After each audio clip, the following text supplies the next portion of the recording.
देवान् भावयतानेन ते देवा भावयन्तु वः परस्परं भावयन्तः શ્રેયઃ પરમવાપ્સ્યથ. તારા યજ્ઞો દ્વારા દેવતાઓ પ્રસન્ન થશે અને માનવો તથા દેવતાઓ વચ્ચેના સહયોગના પરિણામ સ્વરૂપે સૌને સુખ સમૃદ્ધિ પ્રાપ્ત થશે.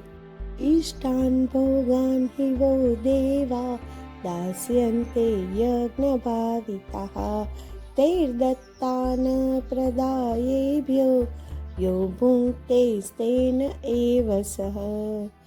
યજ્ઞ સંપન્ન કરવાથી પ્રસન્ન થઈને સ્વર્ગીય દેવતાઓ તમારા જીવન નિર્વાહ માટે ઈચ્છિત સર્વ આવશ્યકતાઓની પૂર્તિ કરશે.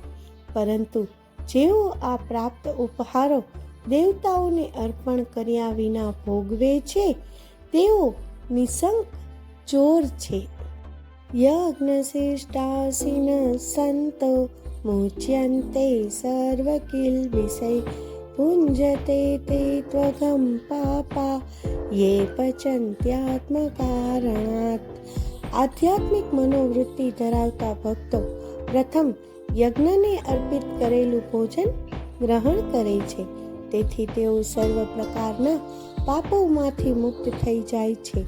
અન્ય લોકો જેઓ પોતાની ઇન્દ્રિયોની તૃપ્તિ માટે ભોજન બનાવે છે તેઓ નિશંક પાપ જ ખાય છે. અન્નાત ભવન્તિ ભૂતાની પર્જન્યાદન્ન સંભવઃ યજ્ઞાત ભવતિ પર્જન્યો યજ્ઞઃ કર્મ સમુદ્ભવઃ. સર્વ જીવંત પ્રાણીઓ અન્ન પર નિર્ભર રહે છે અને અન્ન વર્ષાથી ઉત્પન્ન થાય છે. વર્ષા યજ્ઞ કરવાથી વરસે છે અને યજ્ઞ નિયત ધર્મનું પાલન કરવાથી સંપન્ન થાય છે. કર્મ બ્રહ્મોદ્ભવમ વેત્તિ બ્રહ્માક્ષર સમુદ્ભવમ તસ્માत् સર્વગતમ બ્રહ્મ નિત્યમ યજ્ઞે પ્રતિષ્ઠિતમ. વેદોમાં મનુષ્યો માટેના કર્તવ્યોનું વર્ણન કરવામાં આવ્યું છે અને વેદો સ્વયં ભગવાનમાંથી પ્રગટ થયા છે. તેથી સર્વવ્યાપક ભગવાન શાશ્વત રીતે યજ્ઞના કર્મમાં વિદ્યમાન રહે છે.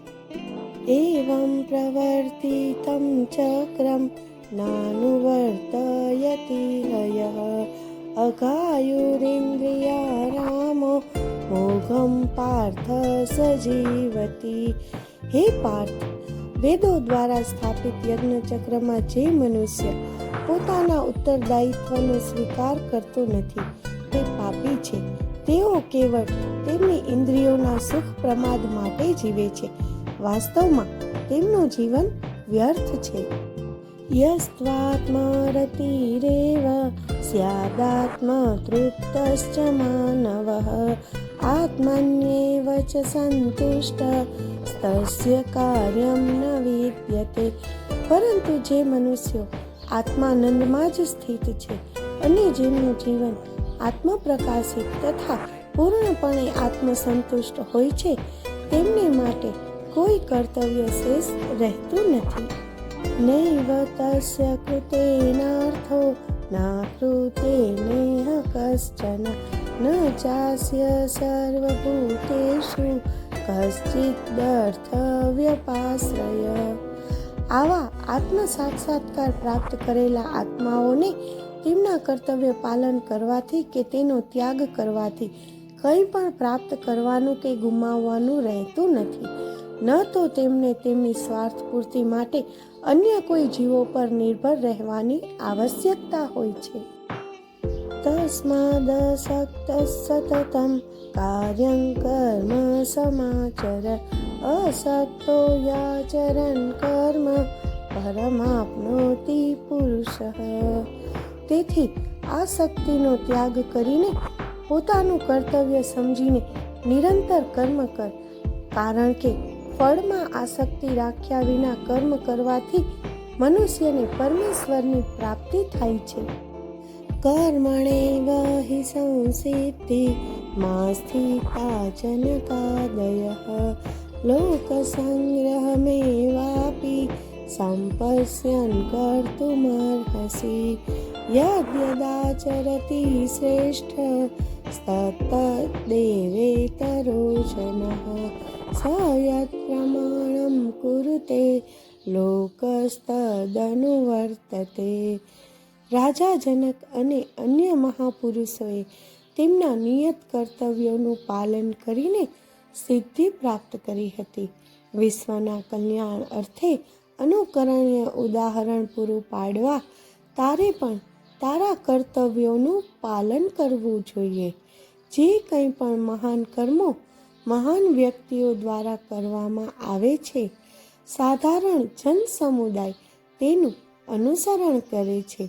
જે કોઈ આદર્શ તેમના દ્વારા પ્રસ્થાપિત કરવામાં આવે છે તેને સમગ્ર સંસાર અનુસરે છે. ન મે પાર્થાસ્તિ કર્તવ્યમ ત્રિષુ લોકેષુ કિંચન નાનવાપ્તમવાપ્તવ્યમ વર્ત એવ ચ કર્મણિ. હે પાર્થ, ત્રણેય લોકમાં મારા માટે કોઈ કર્તવ્ય નથી. ન તો મારે કંઈ મેળવવાનું છે કે ન તો પ્રાપ્ત કરવાનું. આમ છતાં હું નિયત કર્મોમાં વ્યસ્ત છું. જય શ્રી કૃષ્ણ.